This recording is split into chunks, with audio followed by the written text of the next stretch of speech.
Welcome to the Leadership Learning webinar series. This series provides monthly learning on relevant business topics like today's topic, brand building principles from a lifelong brand builder, and is hosted by Lake Forest Graduate School of Management. I'm Carol Modlin, and I will be your moderator today. Lake Forest is an independent accredited institution with over 50 years experience providing practical business leader education. This education comes in the form of MBA degrees, certificate programs, and targeted training and development through our Corporate Learning Solutions program. Corporate Learning Solutions specializes in developing corporate managers and leaders by combining relevant content with the expertise of our business leader faculty to provide customized training, consultation, coaching, and organizational development to service our corporate clients. We are grateful for the support and generosity of our client and longtime supporter of the school, Trustmark and the Trustmark Foundation. Trustmark provides access to a full spectrum of flexible business solutions, including health plan administration for self-funded employer groups, payroll-deducted voluntary products, group medical benefits, and health and fitness management programs. We are able to bring this webinar to you on a complimentary basis as a result of Trustmark's support. So before we move on into today's program, I'd like to take a moment to go over how we will interact today. During the program, you will be invited to use the polls, chat, and emoticons. The emoticons can be found right over in this area of your screen. You can see the smiley face, the X, and the check mark. If you have questions or comments during the program, please submit them through the chat feature, which can be found here at the bottom. And make sure that the drop-down right over here shows all attendees are selected before submitting. Questions and comments will be addressed at the end of the program. Please be sure that you are muted and that your video is off for the entire program. This will help us avoid unnecessary distractions during the program. So let's get ready to go. Please close your other applications so that you are ready to start, and once your applications are closed, please raise your hand using the little emoticon hand over here to indicate that you can hear me well. So I will be checking to see, okay, we're starting to see hands go up. Great, thank you. Okay, it looks like we have a good audio connection and everybody is ready to go. So let's move into our main program. I'd like to introduce you today to Marshall Sims. Marshall teaches marketing in our MBA program and also various corporate learning engagements at the Lake Forest Graduate School of Management. He is Director of Global Marketing and Brand Building for Abbott Laboratories, where he is responsible for leading global market and brand building for Abbott Diagnostics. Marshall spent his previous 9 years at Procter & Gamble, where he had roles as Senior Brand Manager North America Oral Care, Brand Manager P&G Kroger Customer Team, Brand Manager Gillette Global Innovation Male Shave and Personal Care, and Assistant Brand Manager Febreze North America. Prior to joining P&G, Marshall served as Director, E&A Companies, an operationally focused investment holding company that has successfully acquired and grown brands across North America and Europe since 1977. So with that, I would like to give you Marshall Sims. Marshall, welcome. Terrific. Thank you so much, Carol. Thank you to Lake Forest Graduate School of Management and also to the Trustmark Corporation and Foundation for this opportunity. And thank you to all of you today for joining this session. One of the words that Carol said in the introduction is really important, and that word is relevant. We're going to make sure today is very relevant for you, and we're going to start with some storytelling in a way to make sure that this is value-added in a way that you could actually go apply the learning from today tomorrow in your real-world jobs. Much like everything that we learn, we want to make sure this is very applicable across consistently, much like all of our courses with Lake Forest Graduate School of Management. So as an introduction, my name is Marshall Sims. I'm Director right here in Chicago with Abbott. And I've spent a life, I look a little bit older than I am in the photo there.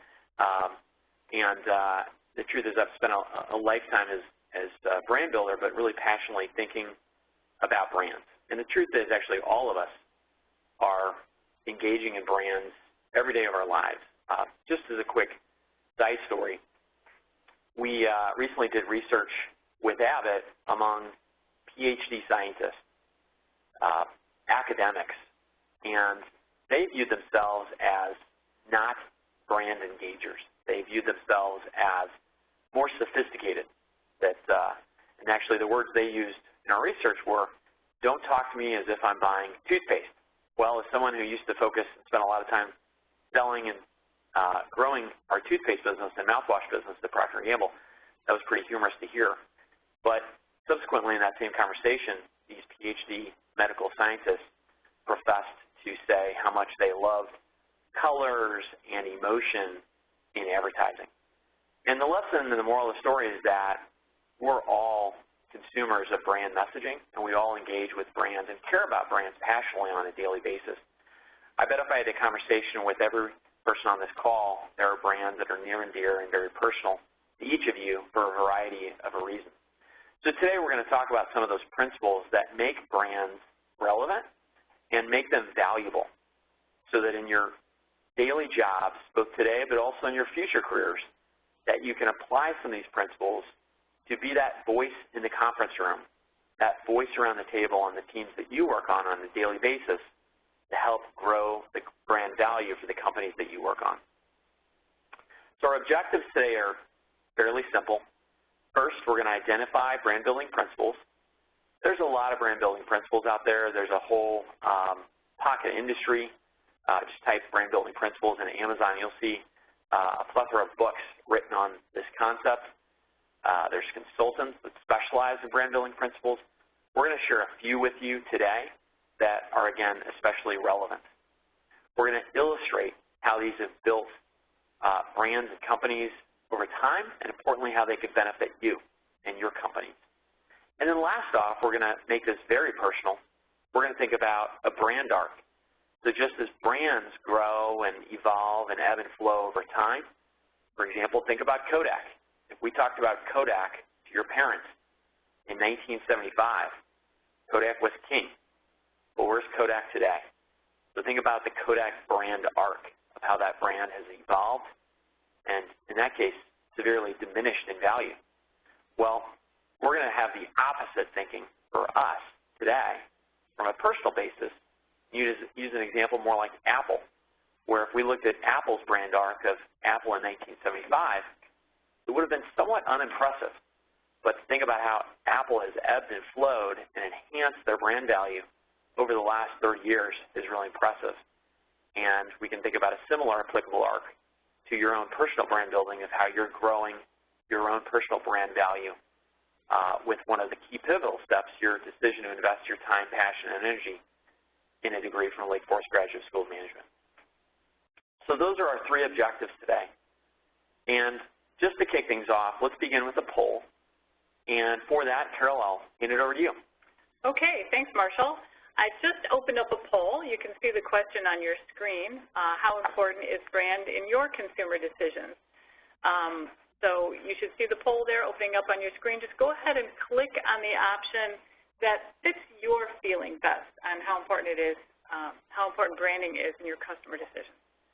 So it looks like we're having some people click in. We've got a number of respondents. Thank you to everybody who is clicking in.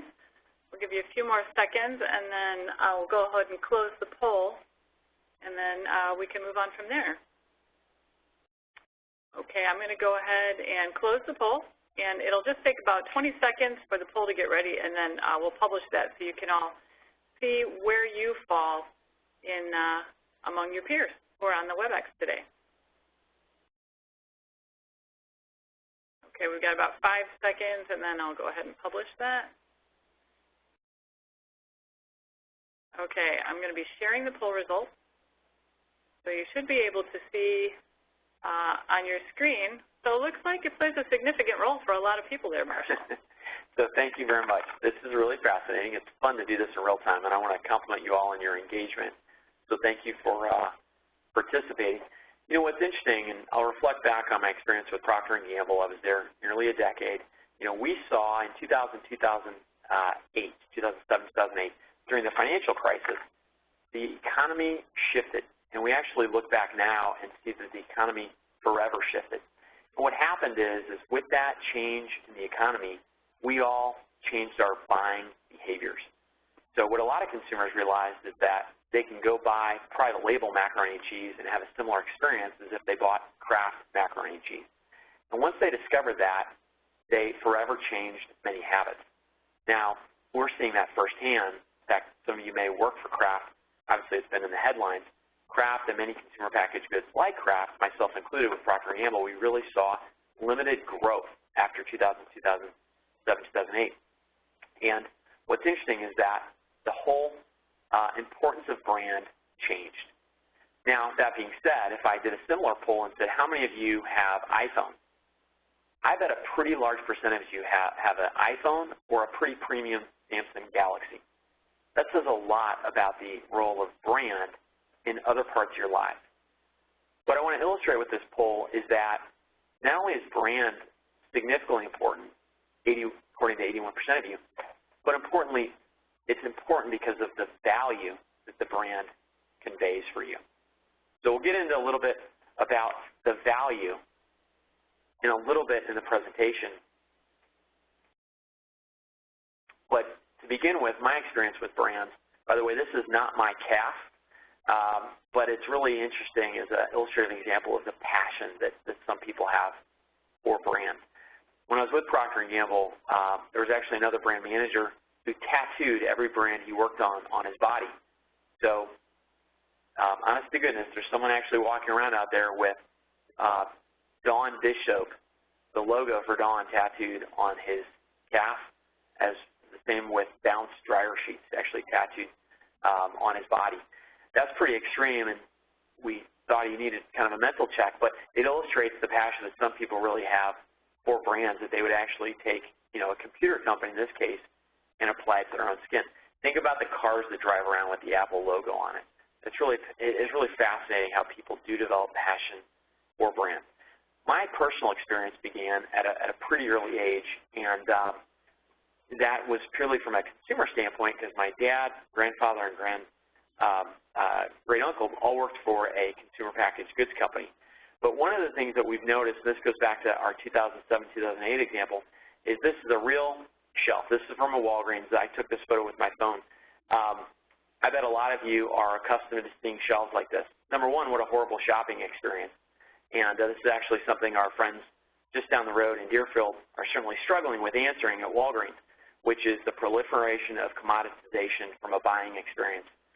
This is a consumer example, but the truth is we're seeing this in other industries as well, such as healthcare and service-based industries. What this is teaching consumers is that they can wait for a deal.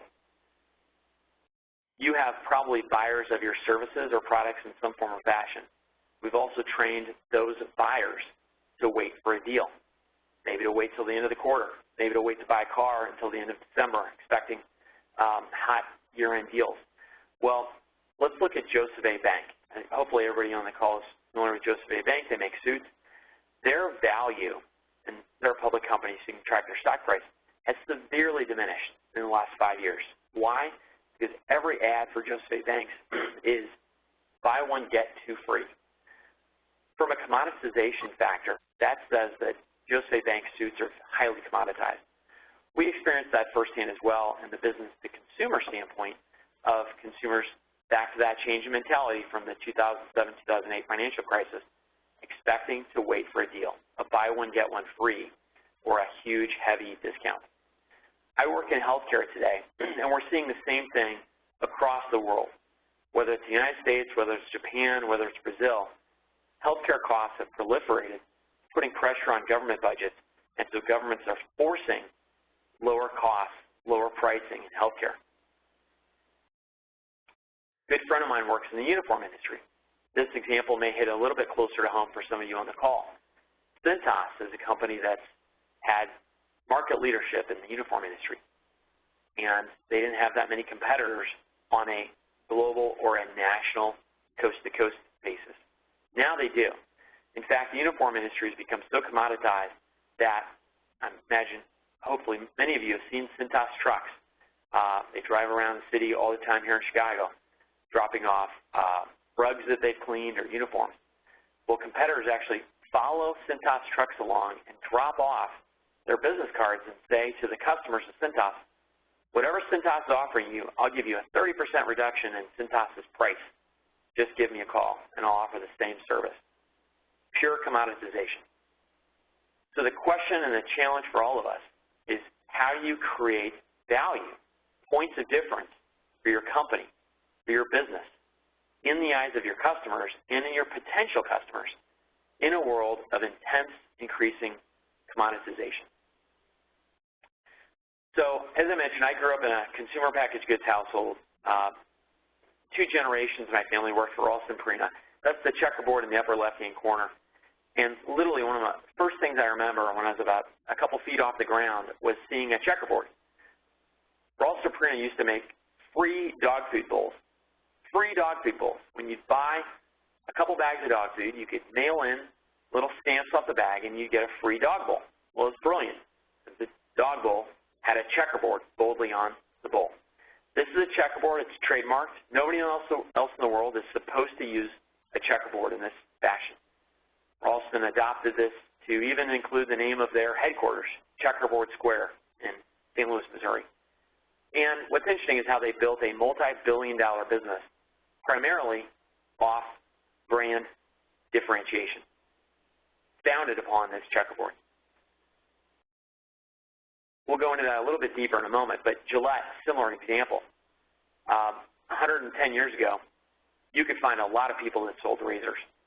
You could actually not even buy a razor was the most popular way of getting a shave. You'd go to the barber, because getting a shave with a barber was so cheap, and actually buying a razor was so expensive. It was actually cost prohibitive. So we'll get into Gillette and how they built a brand and built significant value. They were bought by Procter & Gamble for $57 billion. Pretty impressive, from trying to sell a razor 110 years ago to having $57 billion in market capitalization just in 110 years. So we'll share that example as well, purely on brand building. And Crest, a lot of toothpaste options out there, but Crest has been successful in creating a point of difference around the emotion of healthier smiles. And ProFlowers. This example is very personal for me because I actually started a brand from scratch and sold it to ProFlowers, which I'll share an example. So just a little bit on my background. My life lessons from brands. I imagine not all, but most of the brands on this slide actually connote meaning for you. Now, you may say, well, I'm not really sure about that. But the truth is, we actually, a little bit big brother-ish, did brain tracking when I was with Procter & Gamble, where we'd actually put on electrodes on people's skin, on their heads, and we would actually follow the movement of blood around their heads. And what was fascinating is that when you see logos for brands, blood moves in your brain and you actually respond to these logos, which is subliminal. You don't even realize it's happening. So as you see the mermaid from Starbucks, you have a reaction, even though you may not even be aware of it. When you see the golden arches for McDonald's, you have a reaction, just as like the Nike swoosh or the Coca-Cola logo. So it's fascinating how each of these logos actually has a reaction on your body. And we'll get into how that's done in just a little bit. So what's interesting about Purina, as you mentioned, they built significant brand value around this checkerboard, but they didn't start out that way. They actually started out competing shoulder to shoulder in a very commoditized business, which was selling grain to feed horses. This is way back before people actually owned cars. The horse was the car. It was how you got around. It was how you plowed your field. It was central to life. And Ralston sold the gas for the car at the time. They sold the petrol, which was grain to feed the horse. Well, there were grain dealers and grain sellers everywhere around the country. And it actually wasn't very hard, as you can imagine, to make grain. So they got the bright idea of, why don't we make our bag distinctive? Why don't we put a bold red and white checkerboard on the bag?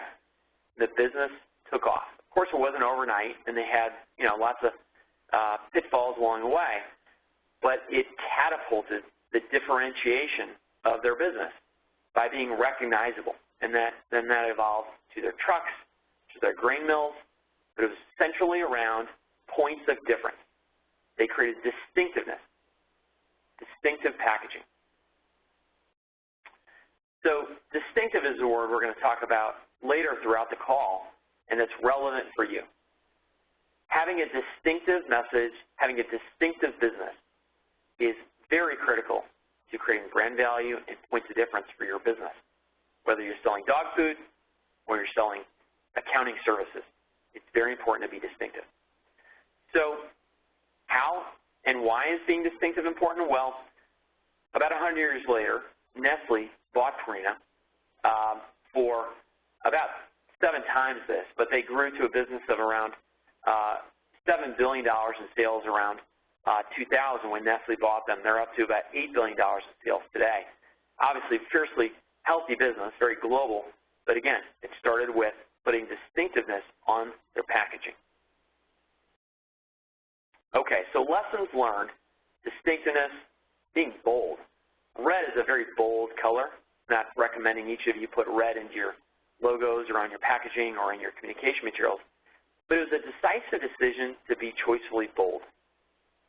It also was important that you notice consistency. The checkerboard didn't evolve a lot from 110 years ago to the checkerboard today that's on all Purina packaging. And Purina also focused on, if we're going to have that distinctiveness, we can charge for it. We're going to create a premium feeling around our business by talking about putting more into our product.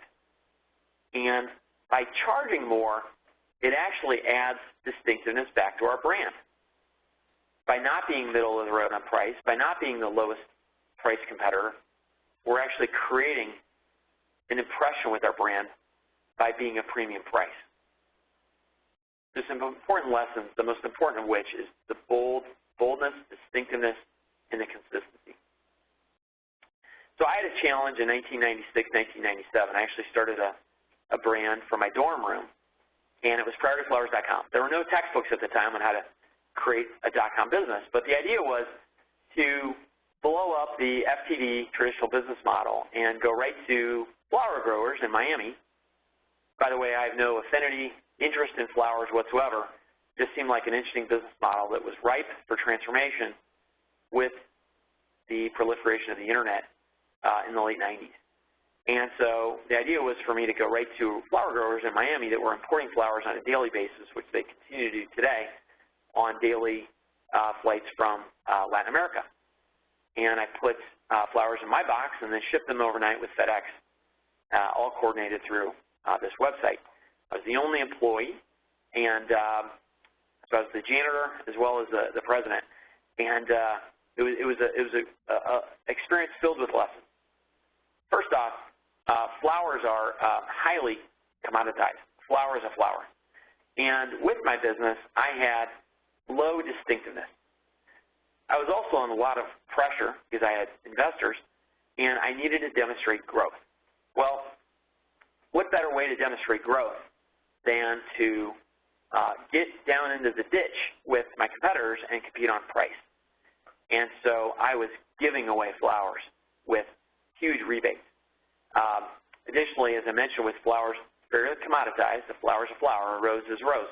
It's hard to create points of difference. And it's hard to have volume when you don't have premium pricing. By the way, it's really hard to have premium pricing when you don't have points of difference.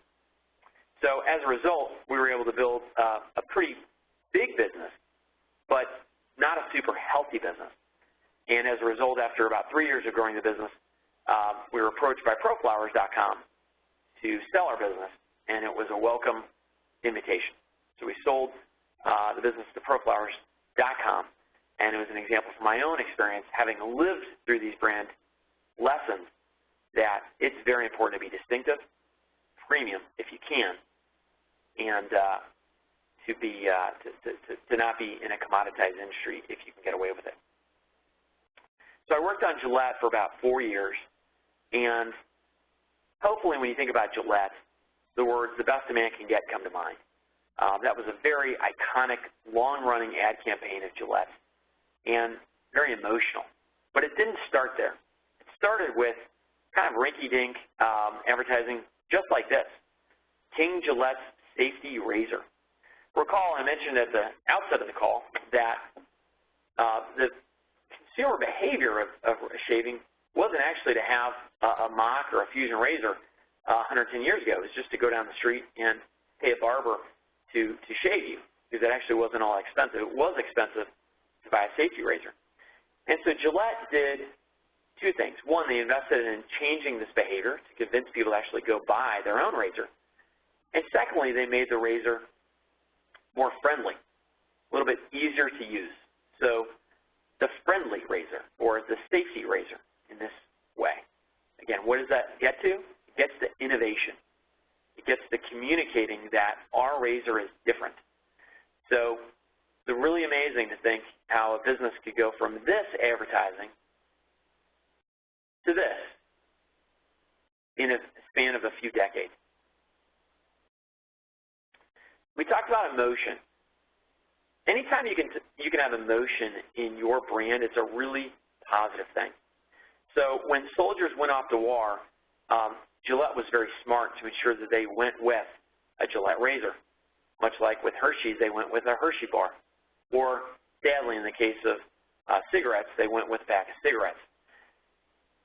All about emotion, right? That our fighters are using a Gillette safety razor, and therefore you should too, because it's the patriotic thing to do.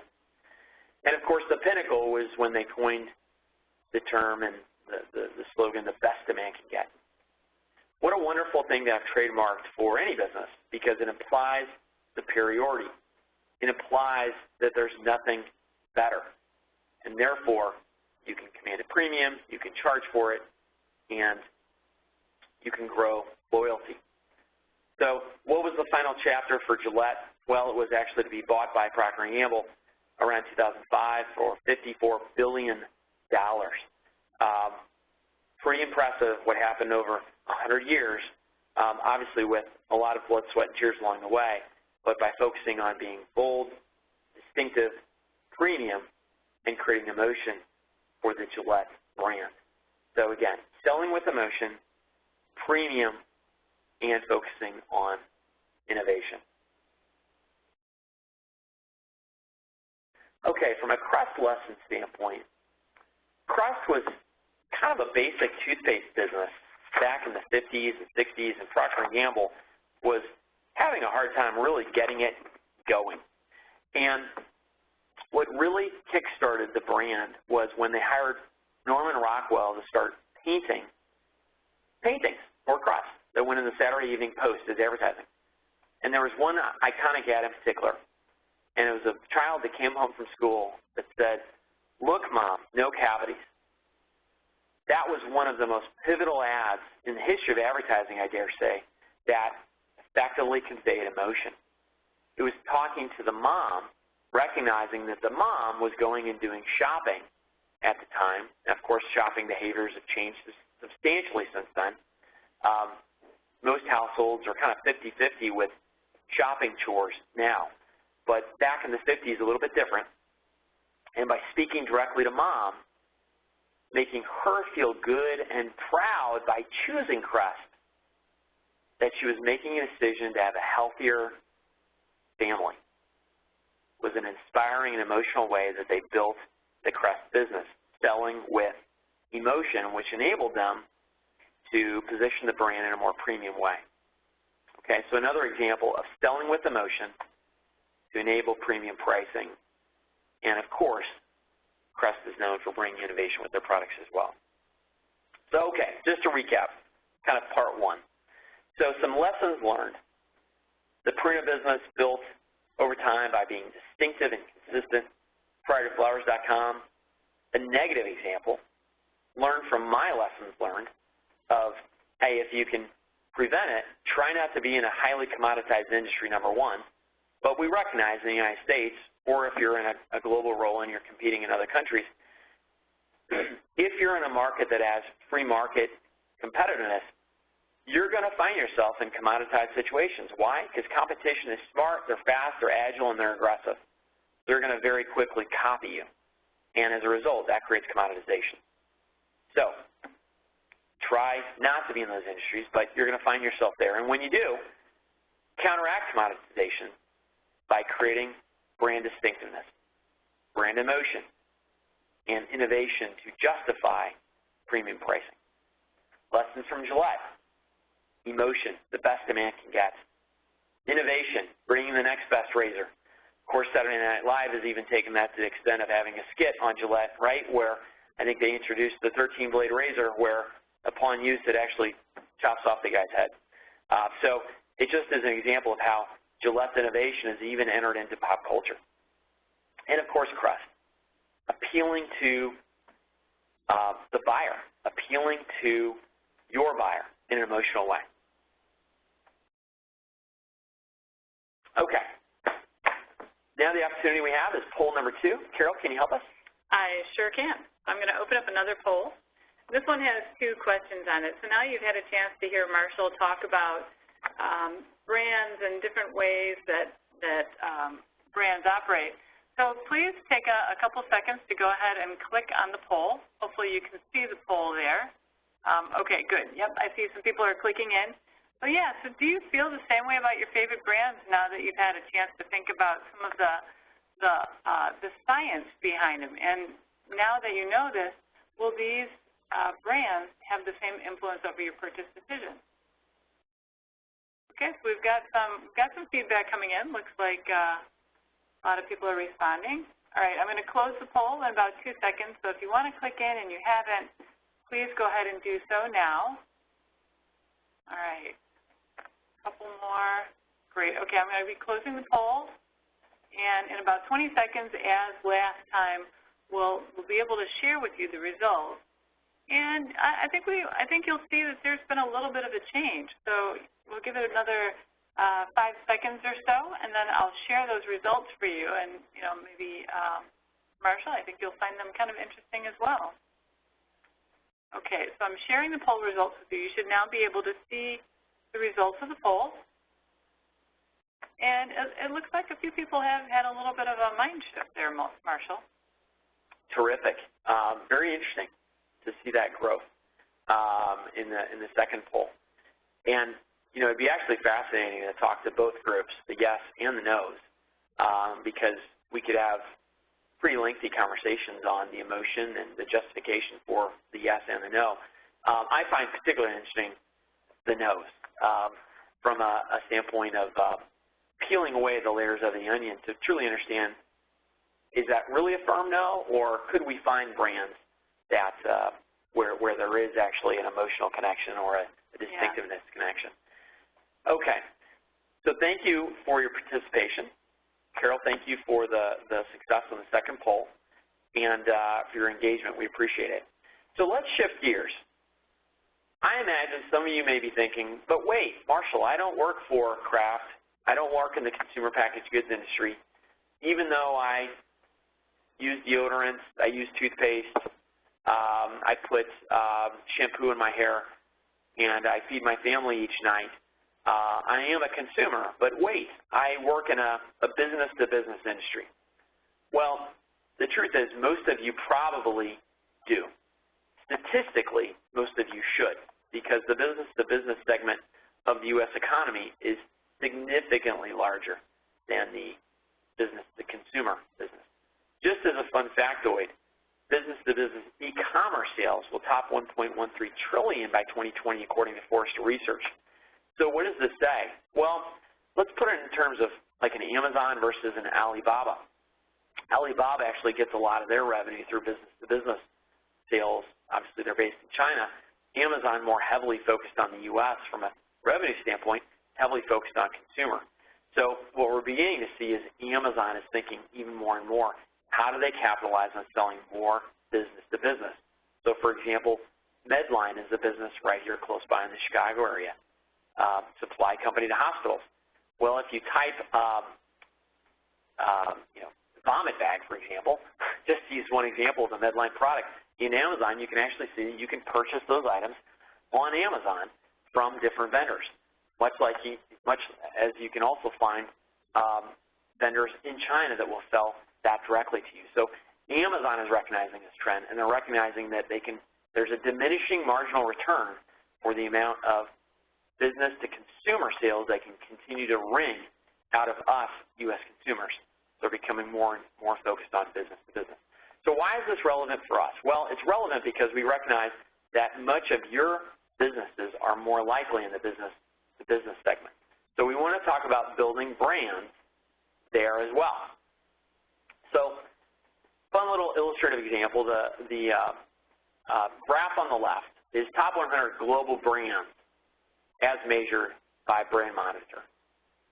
And you can see that the orange, 73 of the top 100 global brands are consumer-focused brands, like Coke, like Starbucks. And only 27 are business-to-business, like an IBM, like an SAP, like a General Electric. You get the example, I hope. So from a revenue standpoint, look at how it's completely dwarfed the other way, that the revenue is clearly in the business side. Why is this important for us? Well, it says that business-to-business brands have an opportunity to grow their awareness, their distinctiveness, their relevance. But you could also say that, you know, it's not as important to be mass market popular from an awareness standpoint, because a lot of businesses only need to be targeted.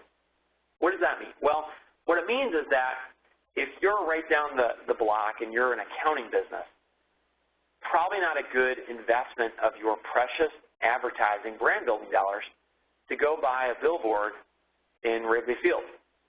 Why?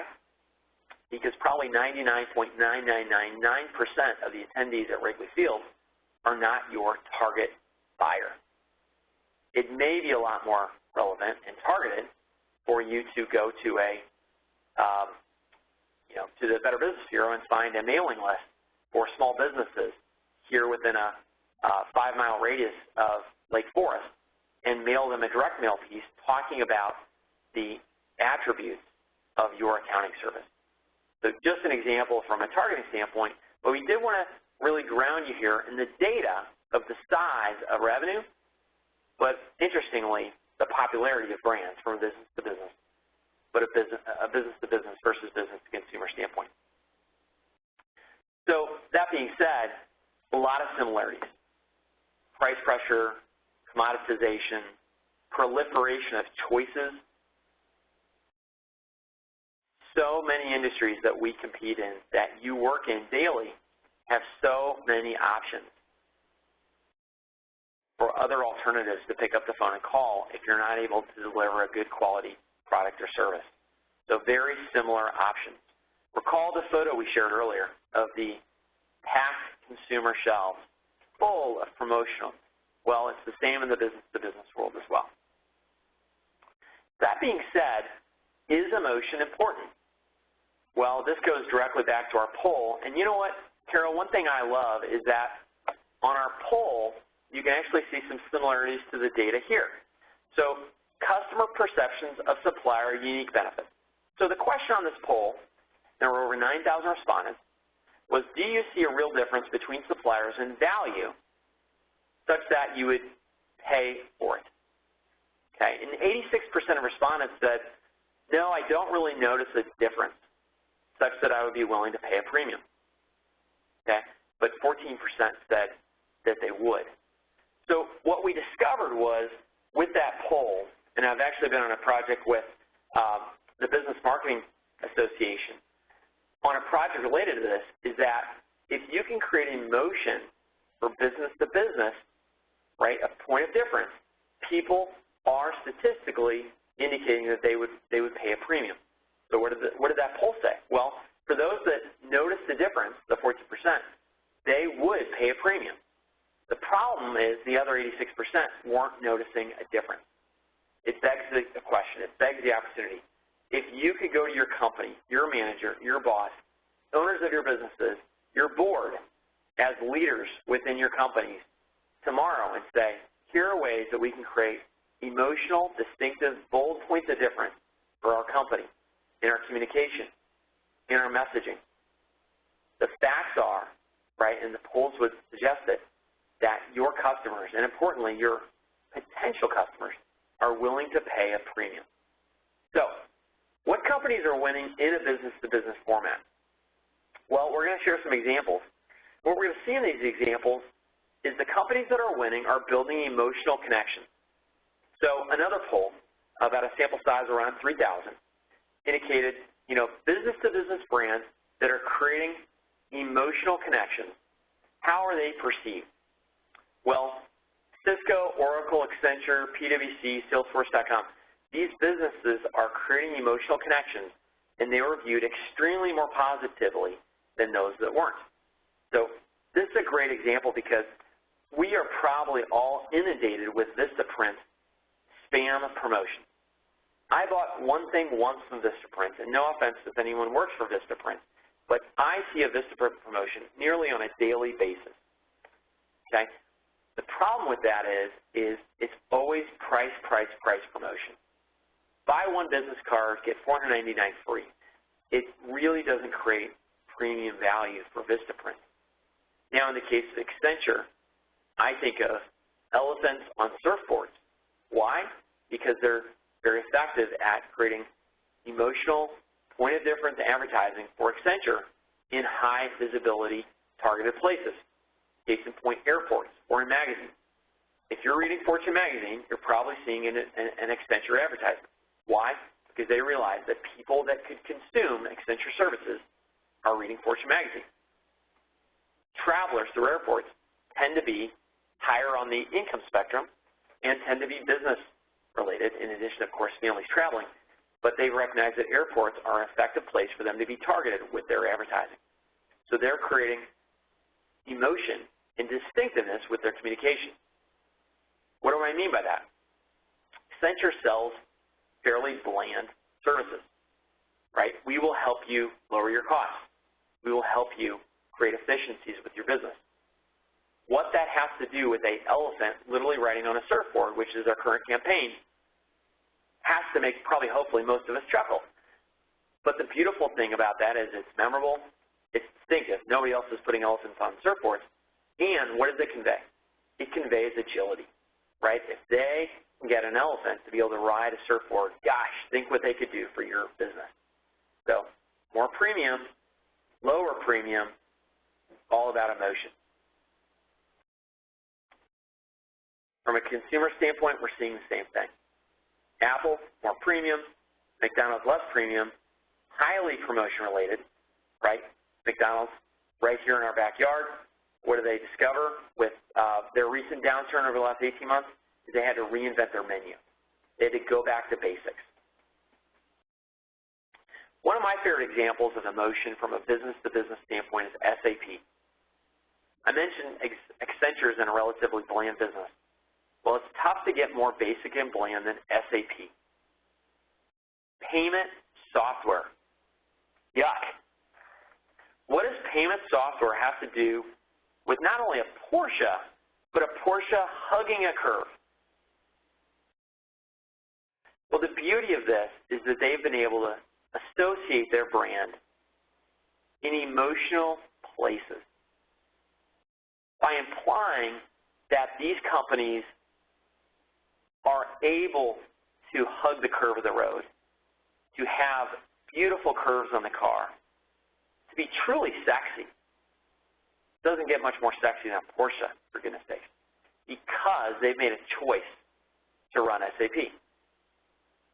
That the Speedo cap is slicker, faster, and Michael Phelps is winning multiple gold medals because somewhere along that decision tree, Bob, in purchasing, was wise enough and savvy enough to make a purchasing decision to buy SAP payment procurement software. And therefore, Bob, in procurement, is looking smarter in his own office environment because he made that smart choice. So Bob's getting more pats on the back, he's getting more accolades and rewards, he's probably having a more restful vacation because somewhere along the line he made the decision to purchase SAP. Really? Purchasing software? Climbing mountains? I love SAP because it illustrates that anything's possible from a business-to-business communication standpoint, that you can take payment software and associate it with climbing mountains faster, higher, more successfully. Why? Because Suzanne in purchasing and procurement at North Face was brilliant. She made the decision to run SAP software. A great example how in your own businesses, even in highly commoditized industries, there are ways to make your communication bold, distinctive, and convey premium with your business. Okay, so time for our third poll. Carol, I'll turn it over to you. Thanks, Marshall. This one's a little bit more straightforward. I'm just going to go ahead and open this poll. So you can see the question there on your screens. You have a few seconds before I launch the poll to think about it. So when SAP buys ads, who is their target? And you have a couple of options there. Go ahead and click in and let us know who you think the target audience for SAP is based on what you've heard from Marshall. We've got some people clicking in. Thanks to those of you who are clicking in.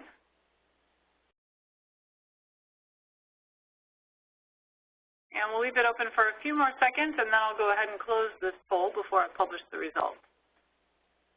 So if you haven't clicked in yet and you'd like to be heard, please go ahead and click your response in.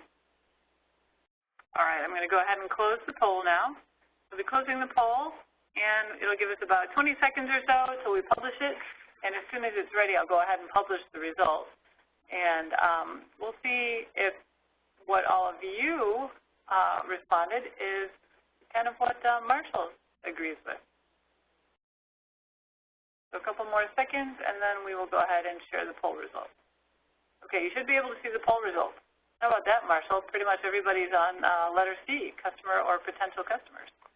Fascinating. Well, this is a great poll, and I think I like this poll for a number of reasons, but primarily because there's no wrong answer. So you all got an A+ on this question. And what's fascinating about SAP's choice with their advertising, similar to IBM, if you watch TV shows in the evenings or if you watch shows online, IBM does a number of ads along their Watson software. Bob Dylan is in one of the ads. And what's interesting is most of us actually can't buy IBM. For example, I have nothing in my life, both personally or professionally, where I would actually have a reason to pick up the phone and call IBM. But the decision by IBM is such to elevate their brand reputation by showing that they've got the world's smartest computer, Watson. Well, it's very similar to the SAP choice, that they recognize that for their advertising spend, there's what's called a halo effect, that by reaching lots of people, there is a positive brand association with SAP, so that even if you and I are not Bob or Suzanne in procurement, we may actually touch and impact and influence Bob or Suzanne, in addition to the advertising being seen by Bob and Suzanne. So that would be the customer, Bob and Suzanne, just to overuse that example. Certainly investors, we could all buy SAP or IBM stock in this business example. And consumers, we all are working around the example of Bob and Suzanne. So we have a way of influencing them, such that if Bob wrote up his one-page recommendation and said, hey, we need to go convert our payment processing software, it's going to be outdated next year, I've gone and assessed 5 different vendors, and my recommendation, even though they're a 20% premium, is SAP. When Bob or Suzanne present that recommendation, the value of the investment that SAP is making is that the audience of that recommendation is already familiar with SAP.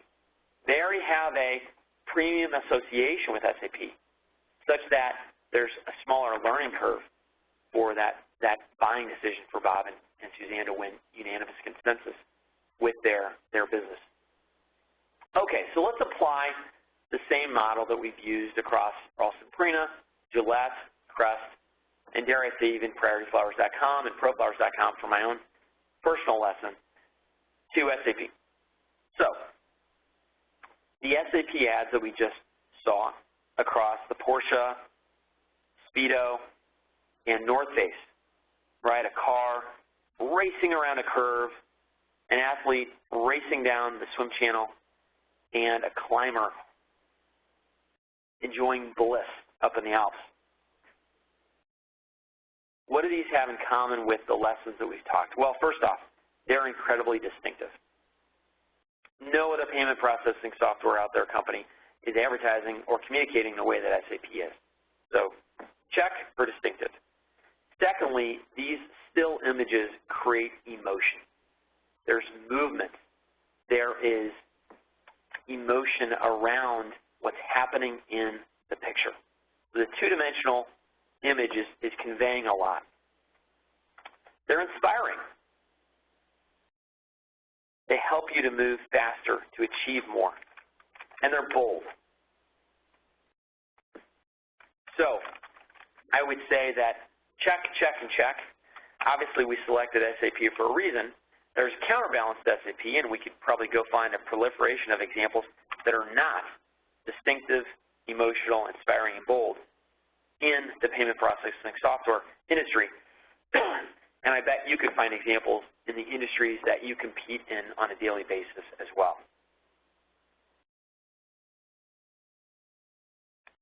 Okay, so what are the advantages of these lessons? Why does this matter? Well, in the SAP example, but also in the examples of Gillette, Crest, and Purina, by creating brand value, brand equity through distinctive messaging, distinctive brand principles, logo, color treatments, communication principles, it enables brands to be distinctive and to have pricing strength. When a brand stands for something that is in the space of emotion or innovation, it enables you to have pricing power. Now, even in commoditized industries, you can have an opportunity to have pricing power by having brand distinctiveness. Why is pricing power important? Well, if you can sell something for $2 that your competitor is selling for $1, you have increased margins. The increased margins that you have enable you to plow more margin back into your SG&A, your selling expenses. That could be your sales force. It could be more conferences. It could be more advertising. It could be, dare I even say, rebates or sales incentives. So with pricing strength comes increased margins. Increased margins becomes more gunpowder for investing and building your business. And with that comes customer loyalty. And fascinating, as a company is growing, as customers are more loyal, you get happier employees. This all ultimately relates to a competitive advantage that can sustain and grow your business over time. So, how can your business, your brand improve? Right? This begs the question. Also, how would you measure the return on investing in your brand? Well, these are questions that all brands consider. And there's answers to these. They're questions that chief marketing officers all across America struggle with. But the answer is that you can measure your brand growth over time through surveys. You can poll your customers to see how satisfied they are with your business. You can poll your customers with surveys, even as basic as SurveyMonkey.com, to see how your brand is perceived. All examples of how you can measure your brand. It doesn't have to be super sophisticated. It doesn't even have to be super expensive. And the question for you is, how can your business and your brand improve? And we'll leave that up to you to answer. Okay, we've got about 6 minutes left. Let's shift gears. Let's think about you. We talked a lot about business-to-consumer companies, business-to-business brands and companies, and how those can benefit you in your day jobs. But let's get even more personal. So, quick poll, do you have a personal brand to manage? And for this poll, I'm going to ask if you can use the green check mark to indicate true or the red X to indicate false. Those can be found on the little bar by the emoticon. So if you could please go ahead and click those. Ooh, looks like we have lots of yeses or lots of trues. Okay, so so far, we've got the trues have a big lead with 24 to 4 who are saying false. Terrific. Well, in the interest of time, I think I've got enough of that poll to see the results. And obviously, I've got a couple folks that I still need to sell. I haven't convinced everybody just yet. We've got a couple naysayers out there, which is fine. I love that. Great to have skeptics. Let's consider Apple. So this was an Apple ad in around 1977 versus an Apple ad just a year or two ago. Think of the evolution of Apple from a brand standpoint. Another way of looking at their brand arc, Apple in 1976 versus Apple of today. Well, let's consider a personal brand arc. So this isn't a real person, this is fictional, but let's think about two axes. So you have the y-axis for value and x-axis for time. So lower left-hand corner, you've got a small child, they're born, life's great, they're going to Little League games. Hey, they won MVP on their high school baseball team. They're a star, they're a success. They're learning how to compete and be successful. Oh, and also they've joined Boy Scouts and they've gotten very disciplined and committed. They earned the Eagle Scout. They go work at McDonald's, showing discipline and commitment, hard work. They go to a good school like Illinois State, get an undergraduate degree. Hey, they've reapplied that discipline. Now they've earned the dean's list. They get a job with Caterpillar. Caterpillar's recruiting on campus. And then they make the wise decision to join Lake Forest Graduate School of Management to get their MBA. This is an example of a very simple brand arc. If I spoke to Suzanne or Bob today, and I'm looking at a finished product where this individual has done all of these experiences, I am very quickly forming an assessment on their brand value. Now, if Bob or Suzanne had not worked in high school, right, they may have not had the discipline to take that next step. Or if they've not gotten that Eagle Scout award, it's not something that would be on their resume. Or if they hadn't gotten the job at Caterpillar, they might not be as an attractive candidate in an accounting role that I'm looking to hire someone with advanced accounting experience here, for example, with Abbott, right? So when I look at resumes, and we're hiring people all the time as folks all across the country are, we're looking at the combination of experiences. The combination of experiences equals brand value. So you may not realize it, but every single one of you every day are making decisions, and they're showing up on your resume of your own personal brand arc. That's a very simplified version of how those choices over time are either adding value or diminishing value to your own personal brand reputation. So I congratulate you all on joining Lake Forest Graduate School of Management and on your choice to invest your passion, time, and energy in completing this degree because you're, by choice, enhancing your own brand value. So let's summarize. Lessons on brand building: be distinctive both personally but also for your company, and think about how you can make your company brand even more distinctive. But importantly, be consistent. Right? The checkerboard we've used for over 110 years for Purina would not have been effective if they were going with a green checkerboard and then a blue checkerboard and then throwing away the checkerboard and going with a dash or a check mark. Very consistent. Commoditization. If you have to compete in commoditized categories, try to find a way to be innovative, try to find a way to create emotion, and try to find a way to create premium pricing. Gillette, innovation, emotion, and premium, and of course, Crest as well. Okay, so why does this matter? Well, in each of our businesses, we obviously want to be successful. We want to build morale. We want to help grow our businesses over time. Why? So we can have job security, but also grow in our careers and be recognized as leaders. That's why we're with Lake Forest in the first place. We all are committed to becoming leaders. Well, the lessons and principles from the last hour from today matter because time over time, they have helped businesses, both in the consumer as well as the business segment, create pricing strength, grow their margins, create competitive advantages, thereby growing their employee morale because, by the way, growing businesses or thriving businesses, which create more opportunities for growth, which thereby contribute back to happier employees and also more loyal, longer-term customers. Okay, so I know we're about out of time. Obviously, I'm a faculty member here with Lake Forest Graduate School of Management. My email address is easily accessible in the directory, and both Carol and I are always accessible for questions that you may have. I do want to thank both Carol and the university for this opportunity, and of course Trustmark as well. So thank you so much for your time. With that, Carol, I'll turn it over to you. And thank you, Marshall.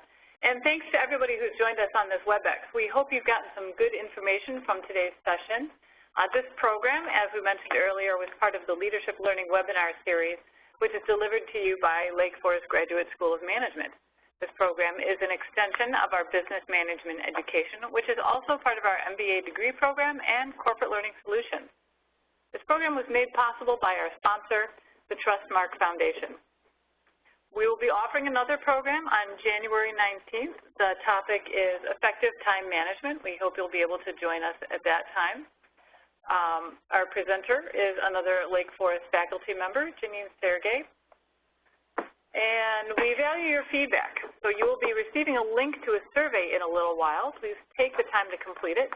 We will use your comments and information from those surveys to continually improve our sessions. This email will be coming to you today from Natalie Corrado. Also included in that email will be a link to today's recorded session. And with that, I would like to wish you a productive rest of your day.